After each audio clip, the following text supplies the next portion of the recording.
जायसी। आज हम जायसी के बारे में पढ़ेंगे। इनका जन्म जायस रायबरेली में हुआ। रायबरेली में एक जगह है जायस नाम की, जहाँ पर इनका जन्म हुआ था। ये शेरशाह सूरी के समकालीन सूफी संत हैं। ये उस समय के संत थे जिस समय शेरशाह सूरी भारत के ऊपर राज करता था। इनके गुरु का नाम शेख मोहिंदी था। अगर एनटीए में क्वेश्चन पूछा जाए जायसी के गुरु का क्या नाम था तो उसमें ऑप्शन दे रखा होगा, तो उनके गुरु का नाम था शेख मोहिंदी। इनकी कुछ रचनाएं हैं जिसमें इनकी जो सर्वश्रेष्ठ जो रचना है वो है पद्मावत। पद्मावत की रचना कौन सी ईस्वी में हुई?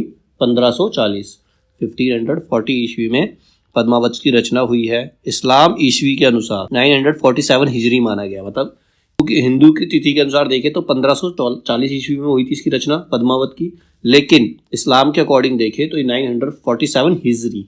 947 हिजरी में इसकी रचना हुई। तो ये क्वेश्चन भी बन सकता है कि पद्मावत की रचना इस्लाम के अनुसार कौन सी हिजरी में हुई थी, तो 947 में। ठीक है, और वैसे इसकी जो रचना हुई थी 1540 ईस्वी में हुई थी। नोट। अब हिजरी क्या होता है? हजरत मोहम्मद का मक्का शहर से मदीना की ओर हिजरत करना। हिजरत का मतलब होता है प्रवास करना। जब इनके इस्लाम के जो सबसे बड़े धर्म गुरु जो माने जाते हैं हजरत मोहम्मद, वो जब मक्का शहर से मदीना की ओर उन्होंने प्रवास किया, मदीना की ओर गए, तो उसको हिजरी कहा गया। अब इसमें जायसी के बारे में पढ़ लिया। जायसी के बाद है पद्मावत। इनकी जो रचना है पद्मावत। पद्मावत के बारे में क्या है? यह हिंदी की अवधी बोली में है। पद्मावत जो है अवधी बोली में लिखी गई है और चौपाई दोहों में लिखी गई है। और ये नॉर्मल कहानी के अकॉर्डिंग पद्मावत कोई कहानी या नाटक के अनुसार नहीं लिखी, इसको चौपाई में और दोहों में लिखा गया है। इसकी रचना जो है चौपाई और दोहों में की गई है। चौपाई की प्रत्येक 60 अर्धालियों के बाद दोहा आता है, मतलब 7 चौपाइयों के बाद, जब 7 चौपाई आती है उसके बाद एक दोहा आता है। इसकी रचना इस प्रकार से की गई है। इसकी रचना सन 947 हिजरी संवत 1540, मतलब 1540 ईस्वी में अगर इस्लाम के अकॉर्डिंग देखें तो 947 हिजरी में हुई थी। इसमें कितने अध्याय हैं? 57 अध्याय हैं पद्मावत के अंदर। इनके नाम हैं, अब उनके अलग अलग नाम हैं: स्तुति खंड, सिंगल दीप वर्णन खंड, जन्म खंड, मानस रोदक खंड, सुवा खंड, रत्न सेन जन्म खंड, नागमती वियोग खंड। मतलब अलग अलग पार्ट्स हैं और टोटल इसके अंदर 57 अध्याय हैं। अभी हमें नागमती वियोग खंड के बारे में पढ़ना। अब इसके अंदर पात्र कौन कौन से हैं? पद्मावत के अंदर जो पात्र हैं वो कौन कौन से हैं? एक है रत्नसेन, जिसको आत्मा माना गया है। रत्नसेन जिसको आत्मा माना गया, पद्मावती जिसको परमात्मा माना गया है। ठीक है, तो जैसे सूफी जो काव्य होते हैं ना ज्यादातर, उसके अंदर क्या होता है? प्रेमी और प्रेमिका। प्रेमी जो होता है वो उसका पुजारी होता है और प्रेमिका को ईश्वर का दर्जा उसने दिया होता है उसके अंदर ज्यादातर। तो रत्नसेन आत्मा है और पद्मावती जो है वो परमात्मा है। जब आत्मा परमात्मा में लीन, जब उनका प्रेम होता है तो उसमें आत्मा जो होती है परमात्मा में लीन हो जाती है। ठीक है, तो रत्नसेन को आत्मा का दर्जा दिया गया और पद्मावती को परमात्मा का। अलाउद्दीन जो है वो माया है, ठीक है, जो उनको भटकाने का काम करता है। राघव चेतन शैतान है। हीरामन तोता गुरु है। नागमती सांसारिकता है। नागमती जो है वो जैसे दो प्रेमी है उसके बीच में लोगों का इंटरफेयर करना, सांसारिकता कि लोग क्या कहेंगे। सिंघल जो है वो हृदय है। ये सिंघल जो है ये पद्मावती के पिता है। इसमें कुल 57 खंड है, जिसमें द्वितीय खंड सिंघल दीप खंड, 30वां खंड नागमती वियोग खंड है। जो मेन है इसके अंदर नागमती वियोग खंड वो 30th खंड है, 30वां खंड है। और जो 57वां खंड है वो नागमती और पद्मावती सती खंड है। अब इसमें पात्र दोबारा लिखे हैं: रत्नसेन, पद्मावती, हीरामन तोता, नागमती, राघव चेतन, अलाउद्दीन। ये अलग अलग चीजों के प्रतीक माने गए हैं। अब इसमें कथन क्या है, मतलब इसकी स्टोरी का मतलब मेन सब्जेक्ट क्या है। अब विजयदेव नारायण शाही एक और जो है आलोचक हैं, जो आलोचना करते हैं किसी भी लेखक की कविता या कुछ भी उसने लिखा तो उसकी आलोचना करने वाले जो होते हैं, उसमें से विजयदेव नारायण शाही हैं। वो पद्मावत के बारे में क्या कहते हैं? विजयदेव नारायण शाही पद्मावत वो कहते हैं पद्मावत अपने ढंग की एक अकेली ट्रेजेडी है। मतलब ये जो पूरा काव्य है वो एक ट्रेजेडी है। जायसी कवि पहले और सूफी बाद में, मतलब है जायसी जो थे वो मोहम्मदन थे, लेकिन वो उन्होंने हिंदुओं के ऊपर काव्य लिखा, तो इसीलिए कहते हैं वो पहले कवि हैं। सूफी जो है वो बाद में है। अब शुक्ल, रामचंद्र शुक्ल ने पद्मावत को क्या कहा? रामचंद्र शुक्ल के अकॉर्डिंग पद्मावत जो है वो विप्रलंब प्रधान श्रृंगार काव्य है। विप्रलंब प्रधान श्रृंगार काव्य है। यदि नायक नायिका में वियोग दशा में प्रेम हो तो वहां विप्रलंब श्रृंगार होता है। वियोग दशा मतलब जब वो बिछड़ जाते हैं उस कंडीशन में भी अगर उनके बीच में प्रेम है ना, तो उसे विप्रलंब श्रृंगार काव्य कहा गया, उसे विप्रलंब श्रृंगार कहते हैं। ठीक है, तो क्वेश्चन बन सकता है एनटीए के अंदर कि पद्मावत को विप्रलंब प्रधान श्रृंगार काव्य किसने कहा, तो रामचंद्र शुक्ल ने कहा। और पद्मावत को ट्रेजेडी किसने कहा, विजयदेव नारायण शाही ने कहा। तो ये क्वेश्चन बन सकते हैं, मतलब पूरा तो कुछ आएगा नहीं, इस प्रकार से इसके अंदर क्वेश्चन आ सकता है, पूछा जा सकता है एनटीए के अंदर। अब शुक्ल क्या कहते हैं, जायसी के श्रृंगार में मानसिक पक्ष प्रधान है, शारीरिक पक्ष गौण। मतलब श्रृंगार का मतलब क्या होता है, नॉर्मली अगर आज की डेट में देखें तो मेकअप, ठीक है। शारीरिक सुंदरता को श्रृंगार कहा है, लेकिन शुक्ल कहते हैं कि जो जायसी ने जो ये पद्मावत लिखा है उसमें शारीरिक सौंदर्य की बजाय मानसिक सौंदर्य को उन्होंने उभारा, मानसिक श्रृंगार के बारे में उन्होंने ज्यादा कहा है, लोग मन से कितने सुंदर। शुक्ल उनका एक और कथन है, नागमती का विरह वर्णन हिंदी साहित्य में एक अद्वितीय वस्तु है। हिंदी साहित्य के जो विरह वर्णन इसने किया है नागमती का, वो एक अद्वितीय है, उसके जैसा कोई और काव्य नहीं है। शुक्ल कहते हैं रानी नागमती विरह दशा में अपने रानीपन बिल्कुल भूल जाती है। जब वो अपने प्रेमी से अलग होती है तो उसको ये ध्यान नहीं रहता, वो ये भूल जाती है कि वो रानी है और अपने को साधारण नारी के रूप में देखती है। शुक्ल जी कहते हैं कबीर ने केवल भिन्न प्रतीत होती हुई परोक्ष सत्ता की एकता का आभास दिया था, प्रत्यक्ष जीवन की एकता का दृश्य सामने रखने की आवश्यकता थी, वह जायसी द्वारा पूरी हुई। कबीर कहते थे वो परोक्ष सत्ता मतलब वो ईश्वर को एक मानते थे, कबीर जो थे वो एकता ढूंढते थे ईश्वर के अंदर, प्रत्यक्ष जीवन में उन्हें ईश्वरत्व नहीं दिखाई दिया। जो काम पूरा किसने किया, जायसी ने। अब अन्य रचनाएं, ये तो थी इनकी पद्मावत, अब इनकी कुछ अन्य रचनाएं भी हैं। अखरावट, अखरावट में क्या है, इसमें आध्यात्मिक ज्ञान की बातें की गई हैं, अक्षरों से लेकर सैद्धांतिक बातें की गई हैं। दूसरी रचना है आखिरी कलाम, या फारसी अक्षरों में लिखी रचना है। आखिरी कलाम जो है वो फारसी अक्षरों में लिखी रचना है जिसमें बाबर की प्रशंसा की गई है। तो अब क्वेश्चन बन सकता है एनटीए के अंदर, बाबर की प्रशंसा कौन सी रचना में की गई है, तो उसका आंसर होगा आखिरी कलाम में, ठीक है। और इसकी जो रचना है वो फारसी अक्षरों में की गई है। इसी में जन्म स्थान तथा जन्म काल का भी संकेत दिया है। चित्ररेखा, चित्ररेखा इसकी रचना भी जायसी ने की है। ये मतलब चित्ररेखा जो है, तो अब जायसी की रचना कौन कौन सी होगी, पद्मावत हो गई, अखरावट हो गई, आखिरी कलाम हो गई और चित्ररेखा हो गई, ठीक है। अगर वो नागमती का विरह वर्णन पूछते हैं तो वो तो केवल उसी में है, पद्मावत का पार्ट है वो, ठीक है। तो मेन रचना कौन कौन सी है, पद्मावत, अखरावट, आखिरी कलाम, चित्ररेखा।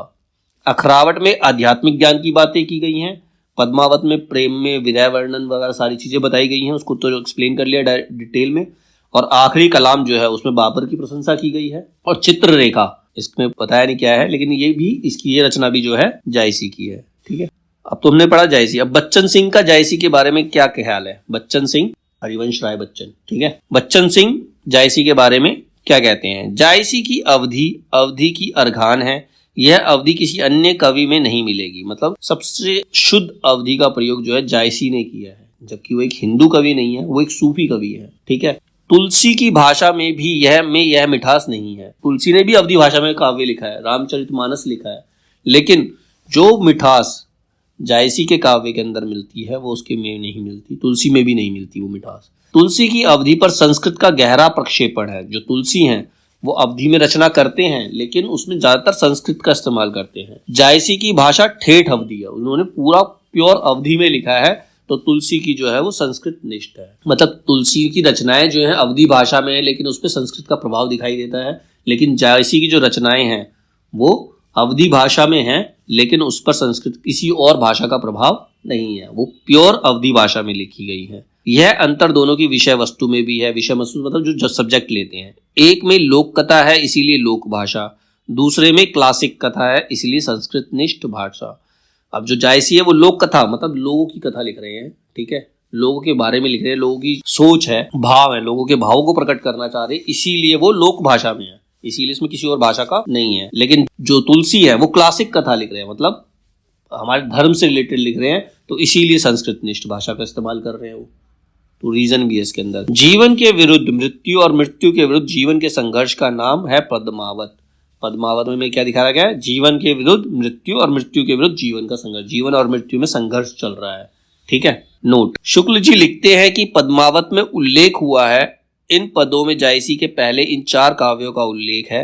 मतलब पद्मावत से पहले 4 काव्यों का उल्लेख किया गया, उसमें क्या है, मृगावती, मृगदावती, मधुमालती और प्रेमावती। अब आगे है नागमती वियोग खंड। नागमती वियोग खंड के बारे में क्या कहते हैं? आचार्य शुक्ल संपादित पद्मावत जैसी ग्रंथावली का 30वां खंड नागमती वियोग वर्णन है। मतलब नागमती वियोग वर्णन जो है वो पद्मावत का 30वां खंड है।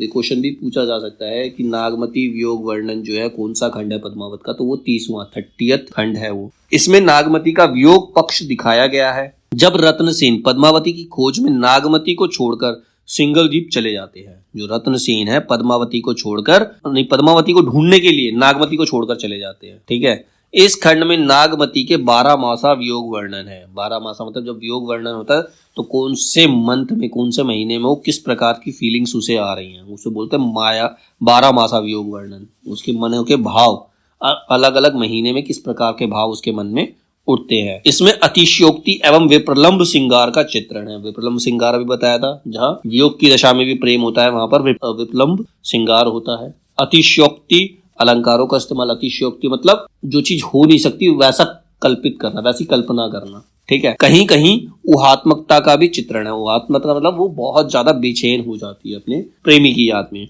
इसमें हिंदू नारी के पतिव्रता गृहस्थिक विदाई का चित्रण है। अब वो पतिव्रता है इसीलिए वो किसी और की तरफ आकर्षित नहीं हो सकती, इसीलिए उसी के वियोग में वह तड़प रही है। तो इस चीज का इसमें वर्णन किया गया है। नागमती वियोग वर्णन में 12 मासों का प्रारंभ किस महीने से हुआ है? अगर ये क्वेश्चन पूछा जाता तो आषाढ़ मास। आषाढ़ क्या होता है? बारिश का महीना होता है। जब गर्मी खत्म होती है उसके बाद आषाढ़ शुरू होता है। ठीक है। अब इसके बारे में और लिखा है, नागमती चित उर्पत हेरा, पीयू जो गए पुनि किन्ना फेरा, नागर काहू नारी बस परा, तेई मोर पीयू मोह से हरा।